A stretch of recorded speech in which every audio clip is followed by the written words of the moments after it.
here, and I do have an agenda always, but as I learned from the first time we all connected, that was meaningless, which is great because I want to provide the best information that I have to all of you. So last time we did a poll on what are a couple of things that are the most concerning to you in this process. And we're just going to go back to that place again today. But what I would like to do before we move on is I need to know, do I have juniors and sophomores or just juniors? What do I have here? I can launch the poll again. Should we do that? Oh, that'd be great. Yes. Yeah. So I hope everyone has done this before, and so you should get the answers. I think there's 4 questions and a kind of multiple choice, and kind of click on what you think, and we'll kind of do that way. And then that will give Shelley some insight on what how to guide this the rest of this time. So does everyone, can you see the poll? Okay, I see some head nods. Okay, great.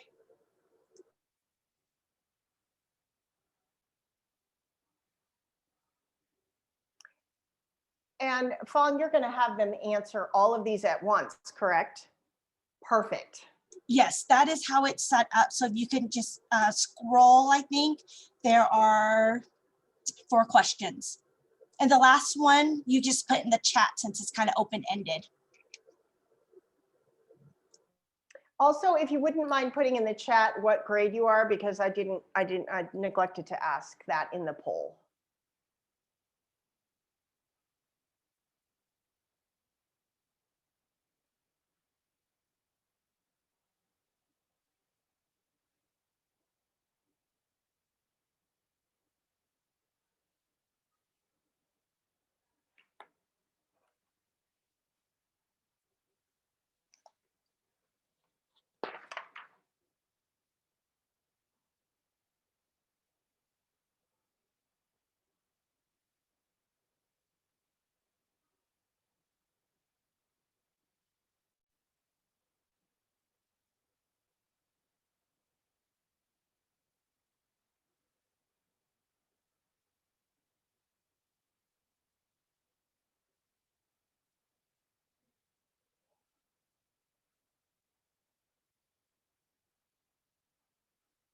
It looks like there are 5 people who did the poll.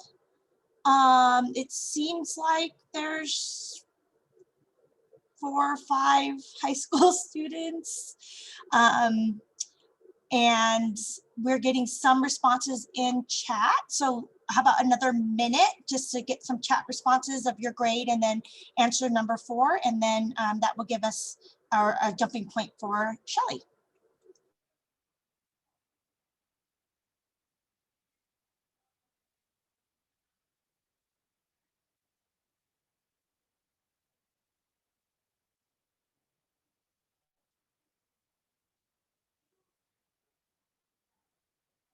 Erica, I love that you responded based on, and I would love the counselors to jump in, please, at all times.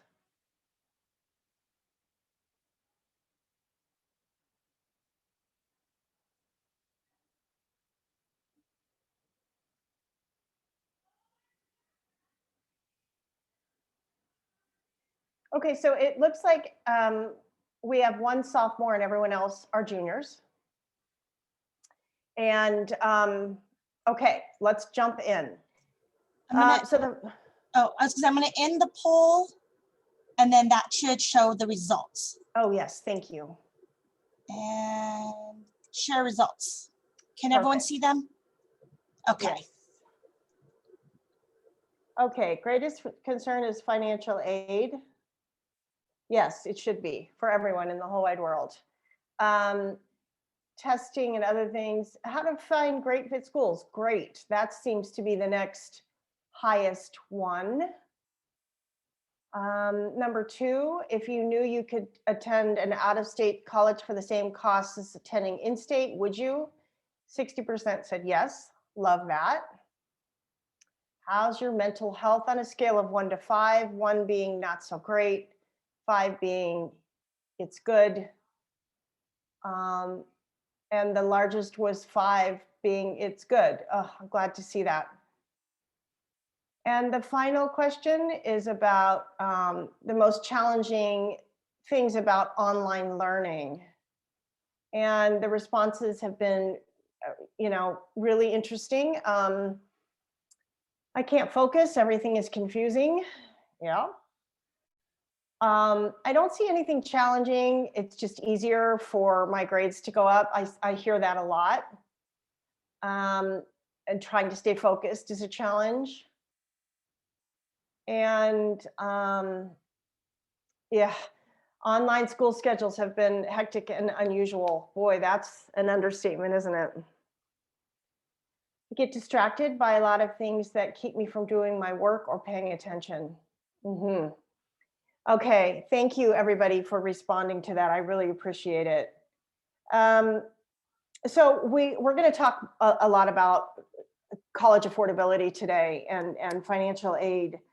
And then we can certainly talk about attending a college out of state and what that can look like for students in terms of the cost of attendance. I'm going to tell you, as far as mental health, I just hope and pray for all of you kids all the time. And I know all of us do in this field. And we hope that we hope that this is all going to end sometime and we're going to come back to being able to be together and do those kinds of things. And as far as the online learning, yes, it's tough. The one thing I want to say about that is I've always had the highest regard for teachers, but that's gone through the roof. And I think they are the most spectacular humans on the planet, and what they've been able to do in terms of, even if it doesn't come out all that well, I think the effort is tremendous, and I'm so grateful for them. I hope you guys feel that way too. So let's just talk about financial aid. Now, a couple of you were on the call the last time, and we certainly talked about that then. So the first thing that gets the clock ticking, if you will, for financial aid, and this is more directed towards the juniors, is the FAFSA, and we all know that, right? That's the free application for federal student aid, and it is the form that students need to complete, oftentimes with the assistance of their parents if they are dependent on their parents. And it provides information to the federal government in terms of what you, as the student, are eligible for financial aid. But one thing that I really want you to understand is financial aid is a big term that encompasses a lot of components. And financial aid refers to grants, free money, scholarships, free money, work study, which are opportunities for students to work on campus to offset their tuition. And it also really can encompass merit award. So all of these things should be itemized and spelled out on the website of any particular school. Sometimes it's not so clear. So a reminder always, when you are researching colleges and you believe that that the school has everything that you want and it seems to be a good fit for you, connect with your regional representative. Their job is to help you. That's what they get paid for. And in many cases, they're wanting to recruit students. So email them. I know that your generation is not real happy to pick up the phone, and I get that, but you can't text them. So email your rep and ask them, what might this look like? You give them information about yourself. My name is Logan. I'm at this high school. I'm interested in studying this, and I would love to connect with you about some specific financial aid questions. There's a thing called the Fafsa Forecaster. We talked about this last time, and Fong put that up on the website. That's Fafsa, F-A-F-S-A, number 4, Caster, C-A-S-T-E-R. I think it's .gov, and it's all of this information is found on studentaid.gov. And doing a Fafsa Forecaster, it's a practice run for the actual Fafsa. And what it's going to do is give you your EFC. And that is the magical number that you need to know so that you can get more information about what your bottom line cost of attendance might be. The EFC stands for Estimated Family Contribution.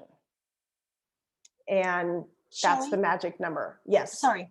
There was a question in the chat if you could explain what an area rep is. Yes, I can do one better than that. Can I screen share? I'm on mute. You should be able to. Okay. I love that question because what I'd like to do is just take you to a website, and we're going to look at how to find your area regional representative. So let's see. Actually, let me stop this for 1 second, and I want to get into a fictitious student on my organizational platform so that I'm not breaching confidences, because that's pretty much not a very good idea. So let me get there, and then, okay. Back to my share.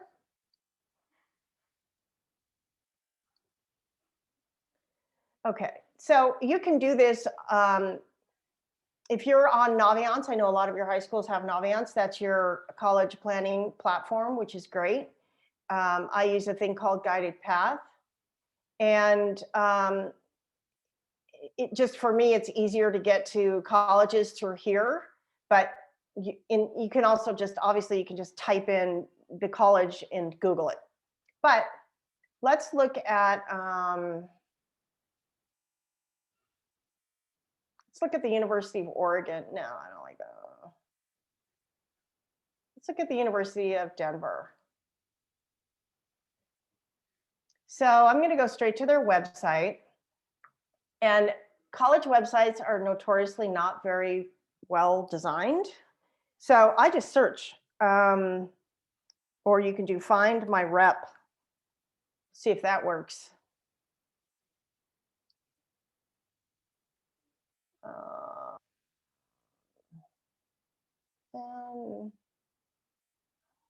Yeah, find your admissions counselor, regional representative, admissions counselor. These are all analogous. And so let's do, I'm a Colorado high school student, and let's say I'm in Aurora Public Schools. There we go, Mr. Rose right here. And there's his email address. I can't encourage you to do this enough. When you are reaching out to a representative, you are starting a relationship with them, a dialogue with them, and they want to help you. They want to answer your questions. They want to meet you. They want to recruit you. So just don't hesitate with that. So that's how you find your regional representative. I think DA has a question. Mm-hmm. So, Shelley, do you want them to raise their hand like DA kind of on Zoom if they have a question, or would you rather them put it in chat or just unmute and ask the question? Raising a hand is great because there's so few of us. Okay. Okay, so yes, let me hear. So I was asking because I remember, I think it was my freshman year or last year, they had a representative from University of Denver come to my school, and I talked to them, and was that person basically the person for out of state schools students or? It probably was. Um, many of these colleges and universities have representatives that either they live in your area. We have lots of representatives in Colorado that represent schools from all over the country, all over the world. So it was either somebody that was sent there. You're in St. Louis? Yes. Yeah. So they were either sent there to talk to high school kids or they already live there. But yeah, that's likely your regional rep.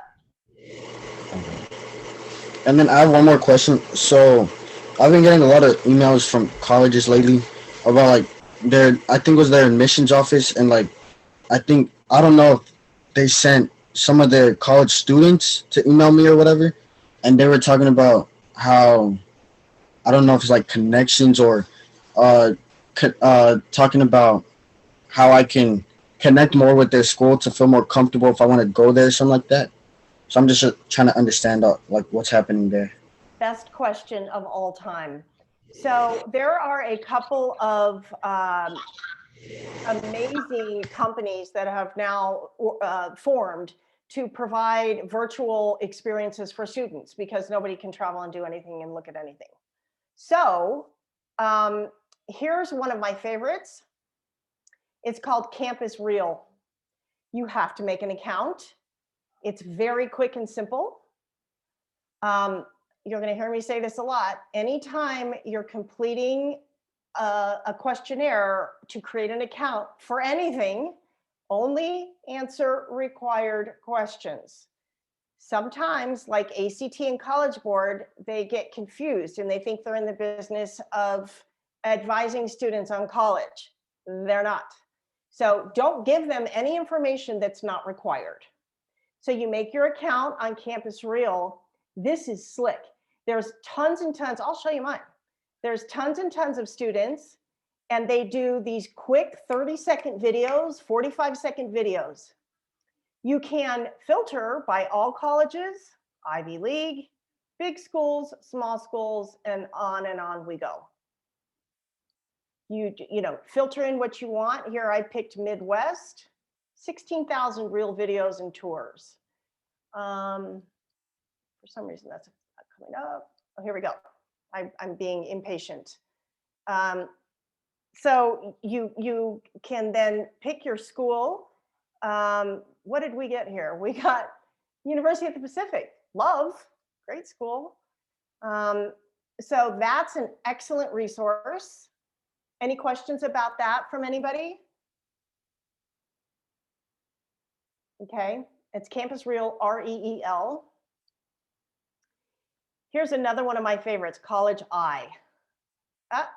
Guess not. And actually forget that one because I think there's a fee for it and there shouldn't be.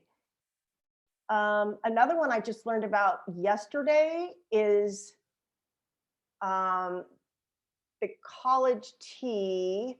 There is a fee for this, but this is where you could speak with a college student that's currently at that school you're looking at. But when you call the admissions office at that school you're looking at, you can ask them the same question. Can you connect me with somebody that's studying sociology? Because that's what I want to study, or business, or whatever. Sometimes they'll connect you with students. Sometimes there's, confidentiality issues. This one is the one I just learned about. Make a note, thecollegetour.com, all one word. This is actually a video that's been done recently on Prime. But it's going to lead you to these college tours at a bunch of schools. The other thing you can do is go to the school itself. Let's go back to, let's go to Cal Poly just for grins because it's up, why not? And so when I get to the landing page on a college website, I'm going to go to visit, which in most cases means virtual. And here we go. Explore Cal Poly virtually. You can sign up for learning about the campus. You can explore a library of on-demand videos. You can sign up for an info session, which is going to go a little bit more of a deeper dive. And here is where you can look at the specific individual colleges of Cal Poly within the university. So these colleges, it's so funny, you guys, because they're all telling us, man, we should have done, we've been trying to do this for 10 years. We wish we would have done this 10 years ago. And we're all thinking, well, yeah, we do too. But now they have, and they really have stepped up their game. So I find that really exciting. Does it give you the same exact experience as if you had the opportunity to see it? No, but it's the next best thing, and it is what it is. Counselors have anything to weigh in on that? I was going to say that is the biggest thing we've lost, is being able to go visit. But to be honest with you, I think the websites are so much better now. They used to be really hard to navigate. So I think it's so cool to go see any school. Don't limit yourself on that. Go look at it and see the campus. And I think they do a good job. I agree. And this is an opportunity, again, where you can connect with these admissions reps. They're tracking you. They know when you've signed up and they know when you've attended. So yay, technology being intrusive, but that's what it is what it is. But in college, the more you show them you like them, the more they're gonna like you. It's kind of like dating for college. So engage. Don't, if you're really digging a school, don't just do a cursory look, but go into a deeper dive and connect with somebody there and then get more information from them.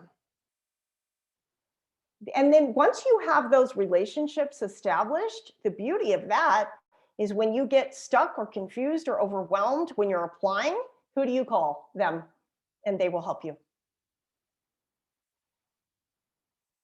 Anybody else?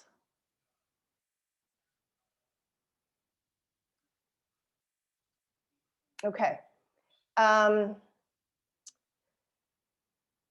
UVisit is another excellent way to virtually tour schools. So, I mean, those are, I think, the best resources, and take advantage of them. Fawn, did you have something?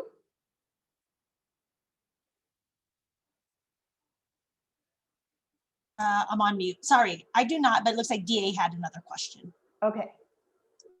So I have one more question. So basically, I think it was like a few weeks ago or so, I made a connection with this physician assistant online, and I was asking them a few questions about their stuff, and I think they went to university, something that had to do with Yale or something like that for their PA, and I was wondering, like, so if I went for Yale or something like that, would they technically be counted as like an alumni, and like they could not recommend me, but like sponsor me or something like that? Or, I don't know how to really say it.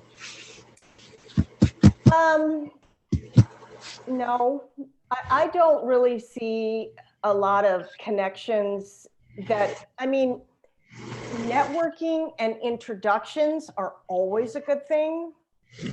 I don't think that I've ever seen a situation where a student had an advantage on admission into a school based on meeting an alum. I just don't really see how that happens. But I still would encourage you to connect with people in the field that you're interested in. That's one of the most intelligent, valuable things students can do when they're in high school. Because they're automatically, you know, most people want to help other people. And so if you could establish, if you could establish a relationship with that person and have them mentor you, there is nothing more powerful in the world than that. So that's just always a really good idea. Does that answer your question? Yeah, it does. Okay, good. What specific, does anybody have specific questions about financial aid? I feel like I've given you an overview again, and I'd like to answer very specific questions for you. if I can.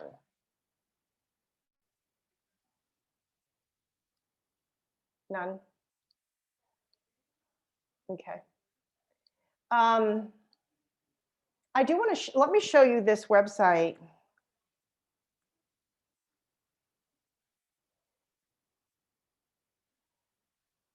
And believe it or not, this is not a bad website, especially for being a federal agency. You'll need to create an account. And again, you're going to only answer required questions. And then you'll be able to log in. The Help Center is pretty helpful. Understanding aid, they do a nice job. Remember, these are the things that we had talked about, the different types of financial aid, grants and scholarships being free money, loans being not. Eligibility requirements, those kinds of things are all here. And if you just search the Fafsa Forecaster, it'll take you, I mean, you've got to create an account first, but it'll take you to that. And again, that's that practice form that you want to do. If it were me, I would do that right now, because when we're talking about how schools are a good fit for you, it has to be a good financial fit, right? More than anything. And so you kind of start with that. But I say that to you with a little bit of a caution, because just because a school is reporting that it's $68,000 a year, which is insane, it's not. Remember, we talked about that before. That's the sticker price, like you would see on a new car in a Mitsubishi lot. And no one's paying the sticker price, except for international students. And you guys are all domestic. So don't let that deter you. And if your household, in many schools, let me show you another school. Well, I guess I can just tell you about it. Has everybody heard of Colorado College in Colorado Springs? So this is a very small liberal arts school. It's become extremely selective, and it's unique in many ways. They have a new financial aid policy called the Colorado Guaranteed or something like that. And they have, I'll just pull it up. You can see it on their website. They have a schedule, and it breaks down based on your household income.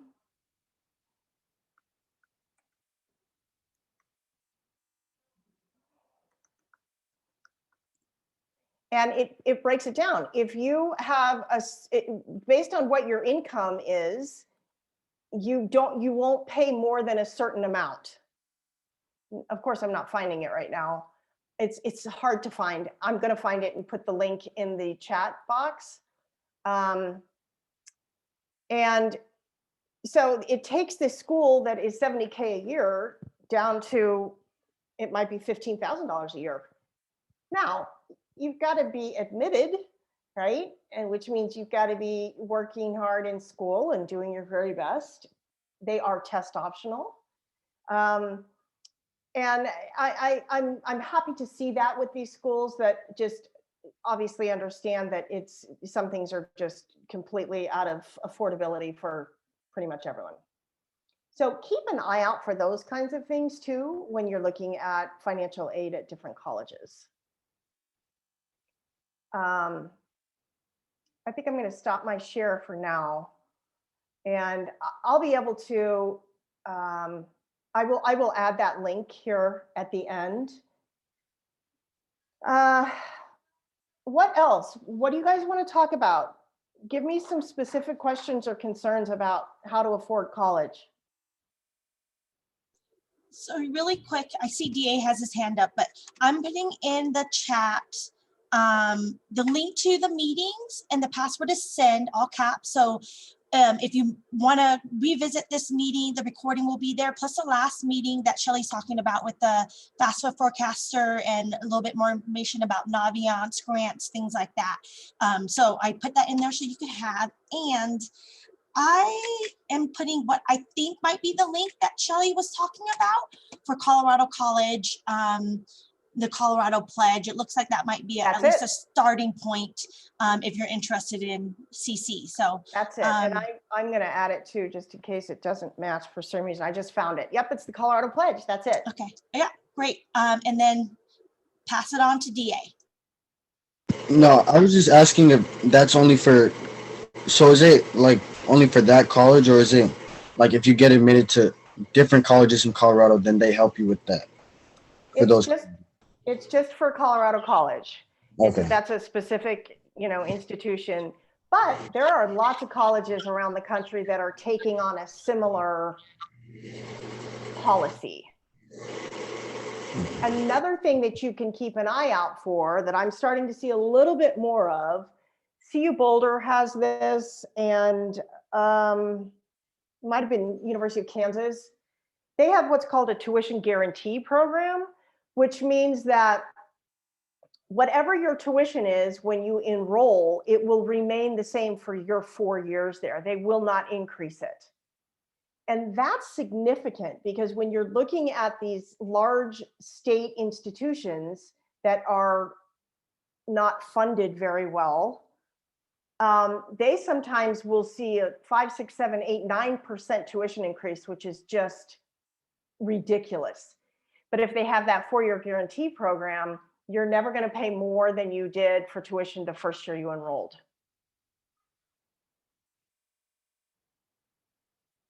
The other thing that you can look for is, okay, wait, Logan's got a question here. Yay, I saw it.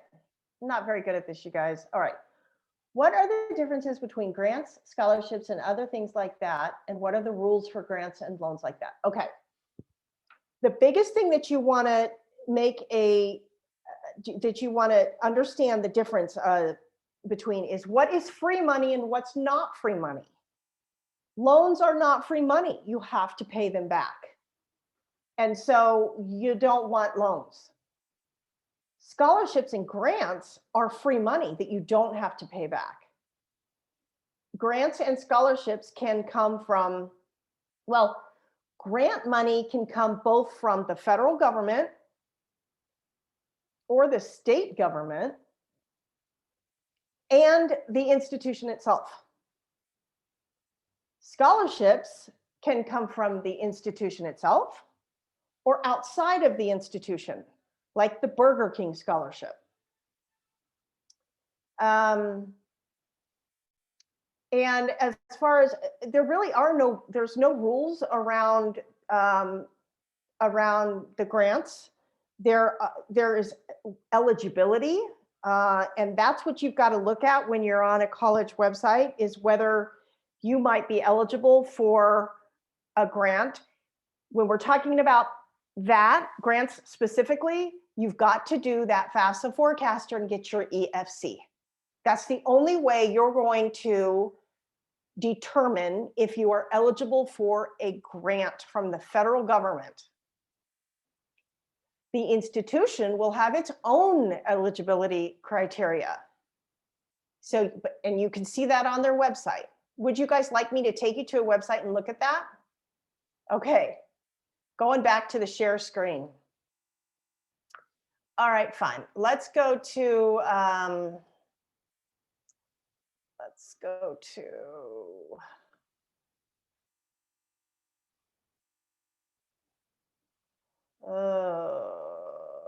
want any of these things. All right, we're going to go back to CC. And we're going to go to admissions and aid. Sometimes this will just be called financial aid or tuition or whatever. You want the money part. All right, here's our drop down. Worth noting is that the Office of Admission and the Office of Financial Aid are two separate things. So they talk to each other, but you get very different information from them. let's see. So I want the Office of Financial Aid. Now I'm on the landing page or the homepage for financial aid for Colorado College. We are a prospective student. We got FAQs, which are good. They're always good. Appeal process, that's if you don't get the kind of money that you thought you should have gotten. We'll talk about that way later. Financial aid portal, financial aid policies handbook, grants. Let's go here. All right, there's two types of financial aid. There is need-based aid that's based on the EFC from the Fafsa Forecaster. You guys all got to know this now. And there's merit aid, or sometimes those are called tuition discounts. So those are the two very separate. You can get both. Most colleges give the vast majority of their money to students that are able to demonstrate financial need because they filed their FAFSA. So that's what we're talking about here. Types of need-based financial aid. Grants, they're gifts. They're given to you.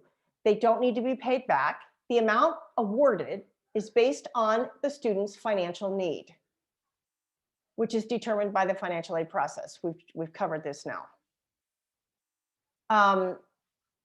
So just to expand on that, if your EFC, your estimated family contribution comes back at a 0, and sometimes it does, that means that based on the data that you've provided in this form, the federal government has determined that your family can afford to contribute 0 to your college education. What do you think those kids are then eligible for in terms of financial need? A ton. Is this making sense to you guys? Just a thumbs up would be great. Okay. If your estimated family contribution is $20,000 a year, that means that the federal government has determined that your family can afford to pay $20,000 a year toward your college education. This gets complicated with gapping and a lot of other things we're not going to get into right now.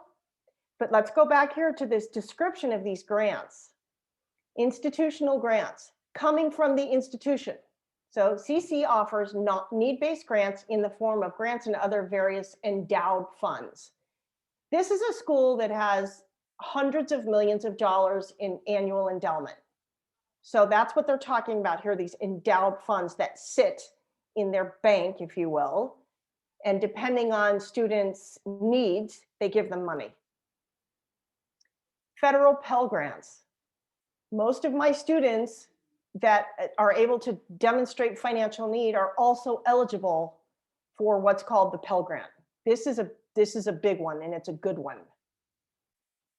Based on your FAFSA again, they range anywhere from $555 a year to almost $6,100 a year. This is a grant. This is free money. Then there's the Federal Supplemental Education Opportunity Grants.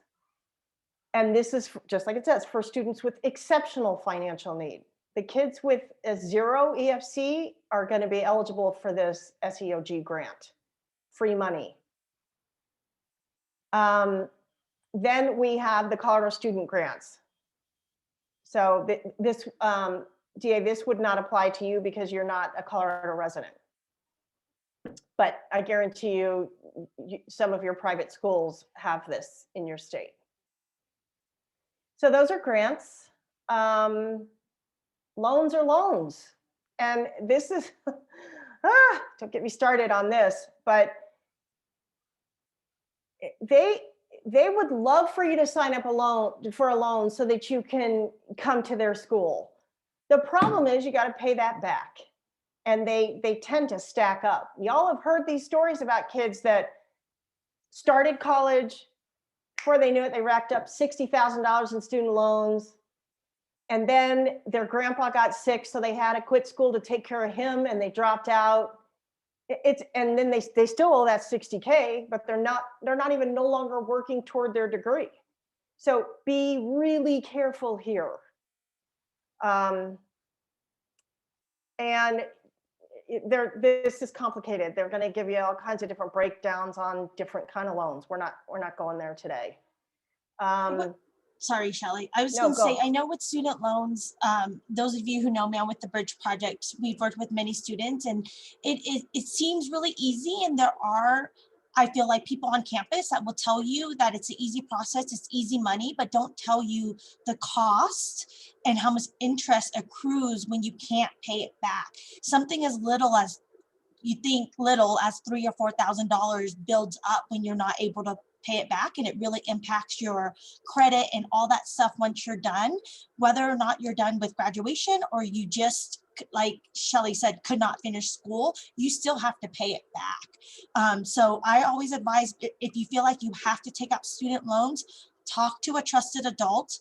It may or may not be your parents. My mom did not know anything about loans, and I felt like I had to take loans to get through school. I wish I had other options. So talk to someone you know, whether it's someone at your high school, a trusted adult. If your parents aren't sure, reach out to other people outside of the school before you sign those papers and before you make that decision, because again, it adds up. And I always say, I really wish I had a Shelley in my sophomore, junior year to help me, because I am still paying off debt. I also went to grad school, so that's even more debt. So I was going to add just one more thing to that, is that there is, to be able to even get a loan, you do have to go through a counseling part of FAFSA now to be able to sign up for loans. And so I don't know, Shelley, if you want to talk about that, but I love they've added that, because it does go through a little bit of that, but it's confusing.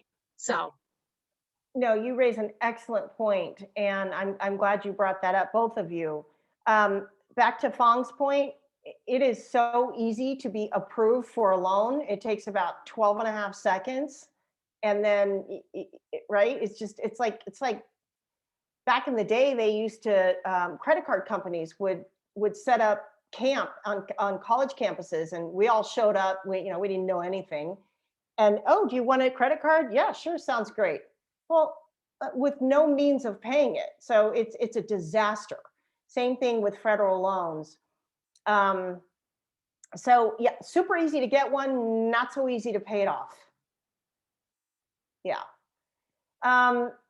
This FAFSA website, it's a beast. I mean, there's just a lot happening here. I would start with the understand aid and how that works, and just take it in baby steps.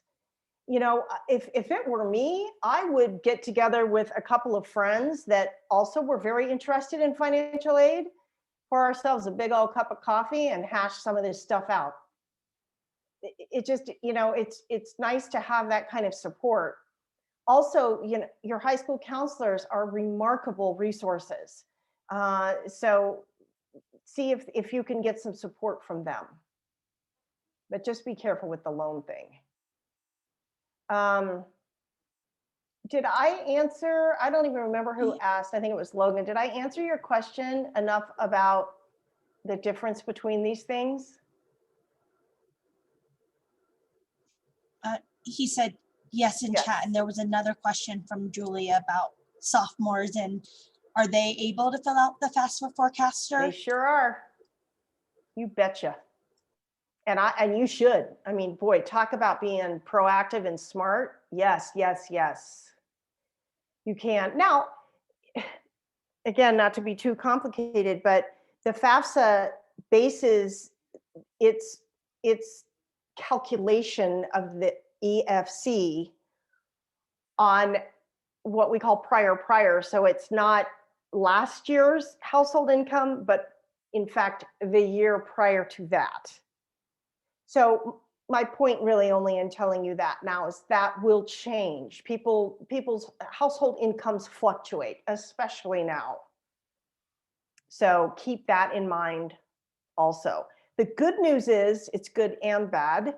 The FAFSA is undergoing quite an overhaul, and it's going from something like 140 questions to 39 questions. So the Congress has voted to simplify this process. Unfortunately, there are some negatives that will happen with these modifications, and they are not necessarily great for everybody. I'm going to upload to the chat box another one of my most trusted resources, and the reason for financial aid, everything financial aid. And the reason I love this guy so much is because he spells it out so that I can understand it.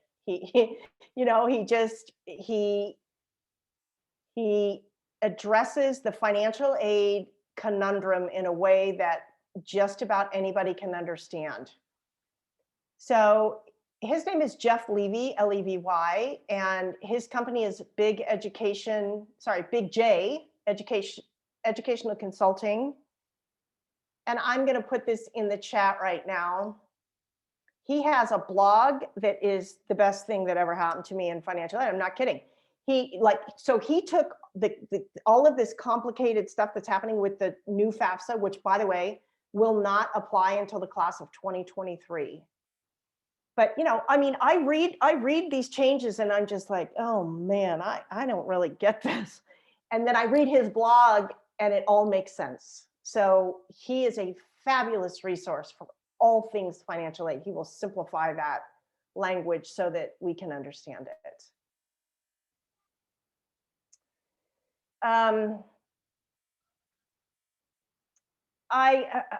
We can talk about what we call outside scholarships. I think that would be a little bit premature. What you need to understand when it comes to financial aid is that the vast majority of financial help and financial aid that students get doesn't come from the federal government, and it doesn't come from these weird old outside scholarships about scotch taping your prom dress. They come from the institutions themselves. So when you are really interested in a school, you got to get on their financial aid page and look at what they're telling you about how they operate. Then when you have questions, and you will, you shoot an email to the financial aid office and they will answer your questions specific to their institution. Does that make sense to people? Okay.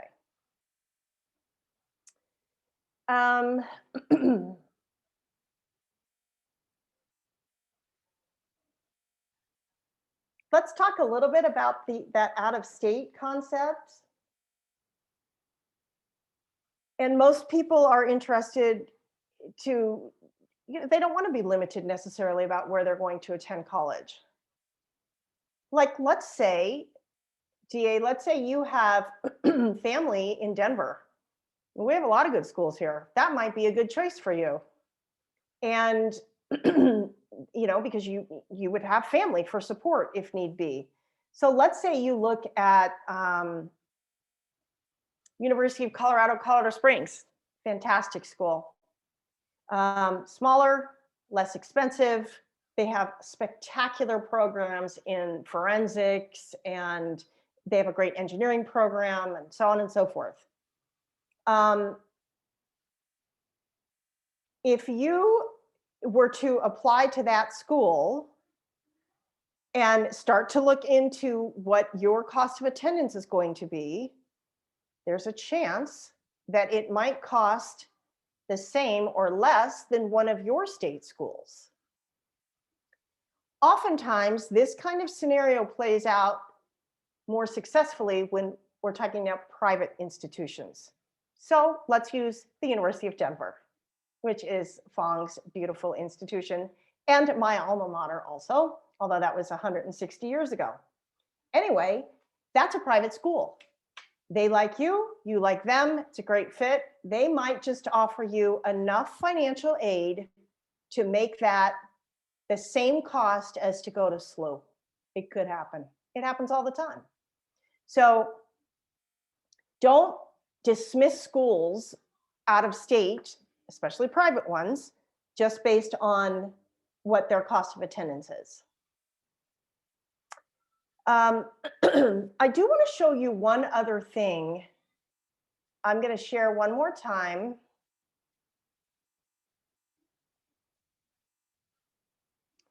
So every college and university in the country has to have what's called a net price calculator on their website.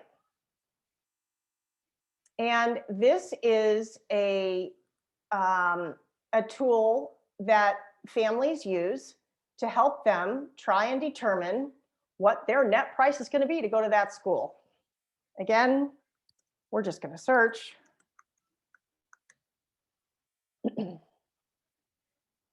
And here it is. So you get started. In this case, for CC, it's called My Intuition. Whatever. These are net price calculators. You're going to put in some information. They're telling you right here, in order to complete this estimator, you need income tax return and W-2 for you and parents, 20 minutes of your time, and then some other details. And then you begin the calculator.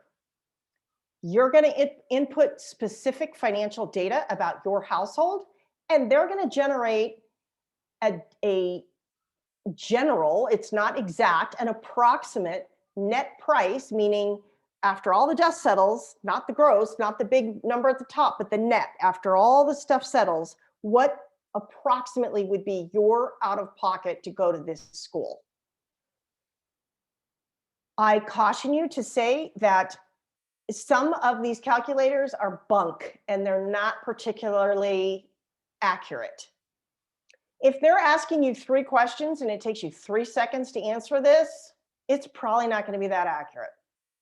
If they're going a little deeper and it's taking you 20 minutes, it's probably going to be pretty accurate. In my opinion, this is the greatest tool for college planning that every family should be using before anything else. Because if you go through this net price calculator, you feel like you get a reasonably accurate estimate as to what your out of pocket is going to be, and that out of pocket is still way beyond your reach, let it go. The only thing worse than not getting into the school that you think is the best school for you is then getting in and realizing it's not going to work financially. That's just a huge drag, and you've wasted a whole lot of time. And we have 3,000 four-year schools in this country. There's plenty of good fits out there for everybody. So start here, and it's on every single website. Just search for it. Questions about that? Nope. Okay. All right, what else do you guys want to talk about? What questions do you have? Please, please speak up. You're killing me. Like my throat hurts from talking. I'm sick of myself. So ask me something.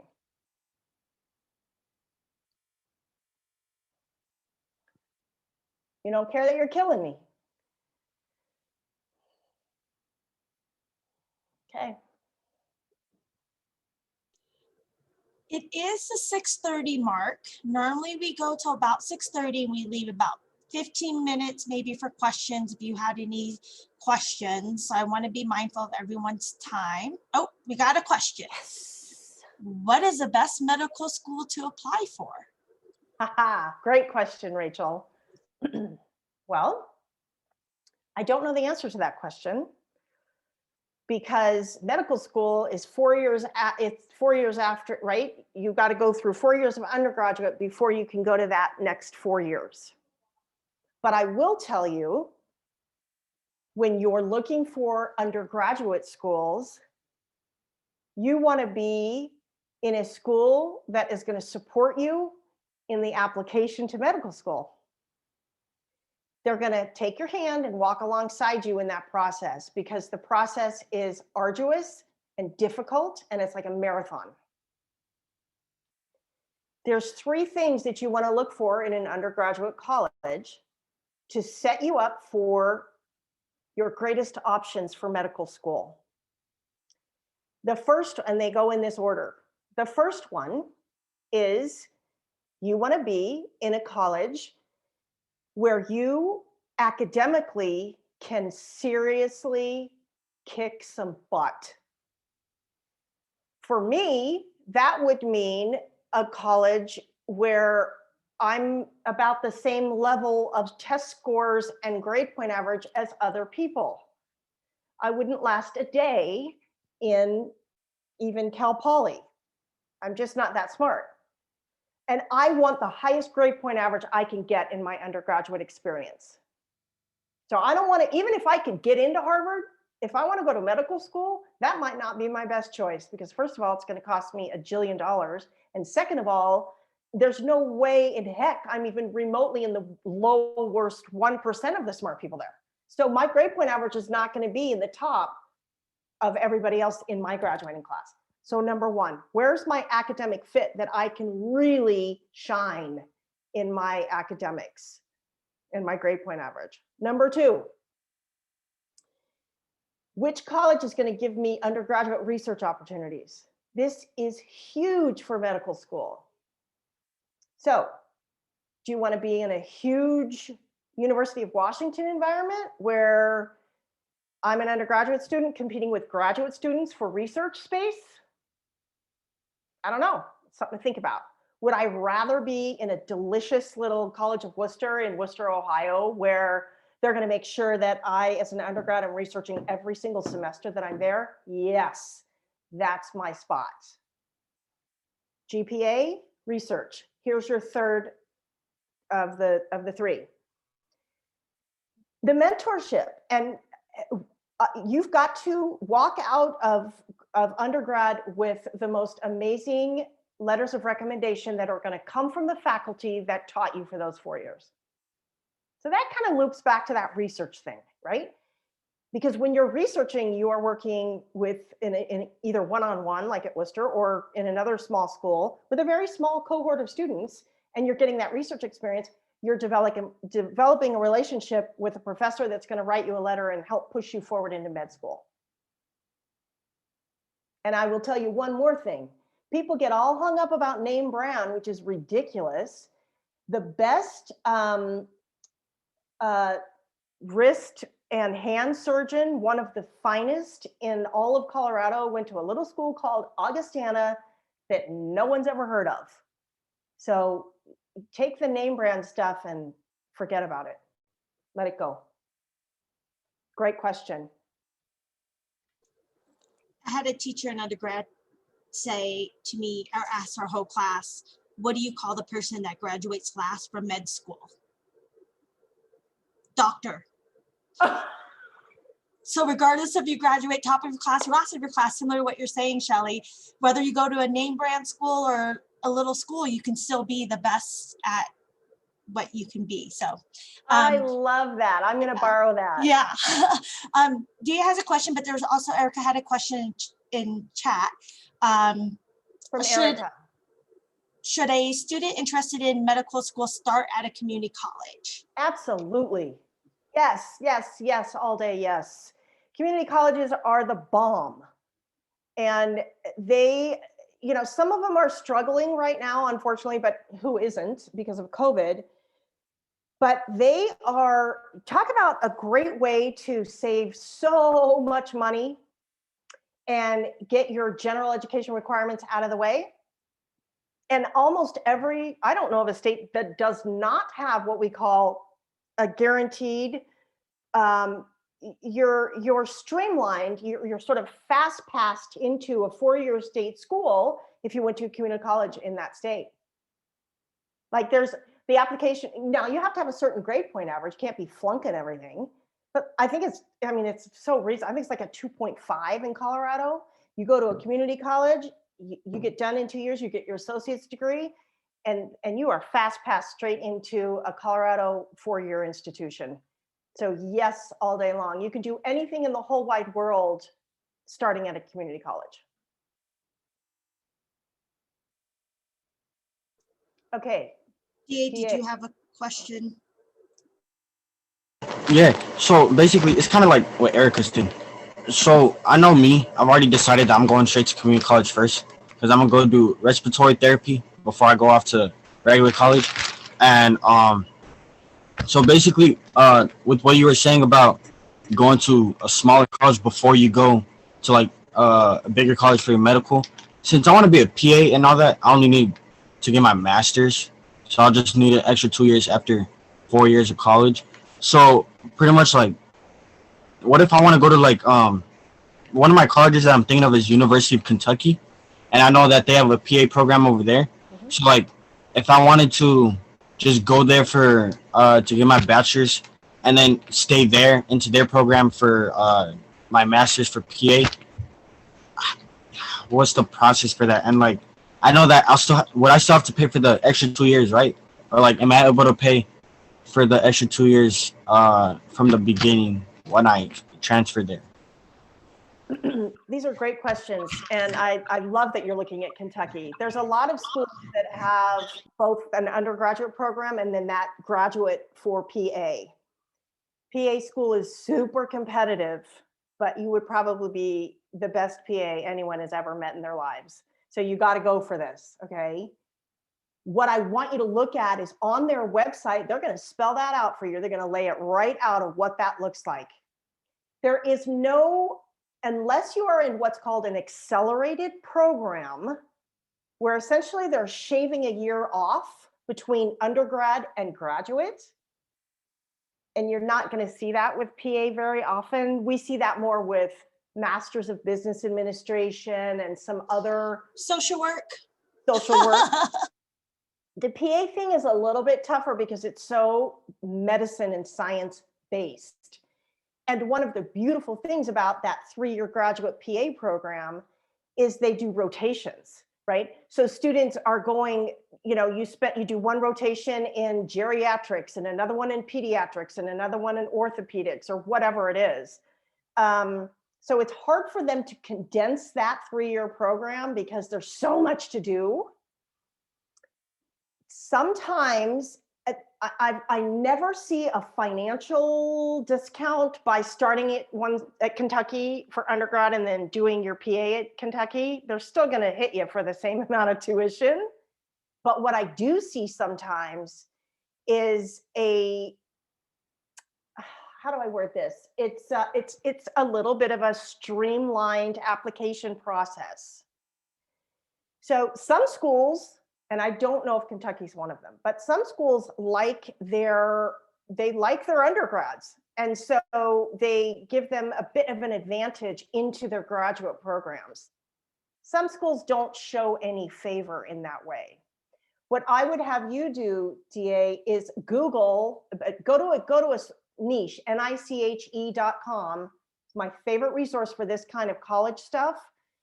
Go to them and just search accelerated PA programs. I've already done that. Like literally around September, I was looking at accelerated PA programs. I found some schools for that, Okay. but then I was looking at like students' reviews on how like the accelerated, and I saw like they were over there talking about if you want like less breaks to come home, your summertime, like being at school, less time to study, party. I already know I'm not really gonna party at college, but like to use most of my time to just be studying and like all that, I was just like, I'm okay with taking an extra year. I'm okay with that because I love that you're seeing that. And I love how you guys read reviews. They're so powerful. You make such a good point because the way they accelerate it, we actually have, University of Kansas, University of Missouri, Kansas City, UMKC. You should look at that school, UMKC. They have, and I've toured this, and I just sat there with my mouth hanging open the whole time because I couldn't believe it.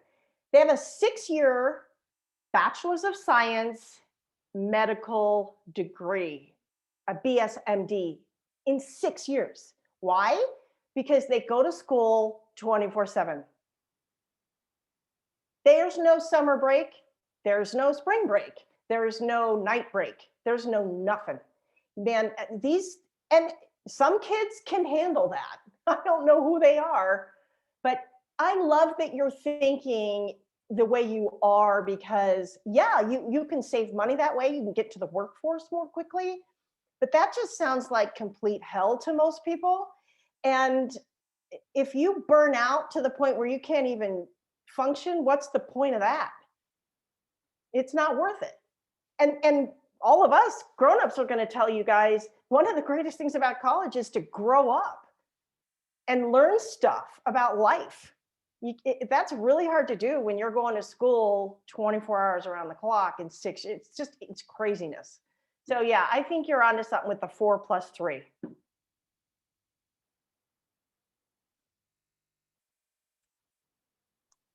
Any final questions for Shelley?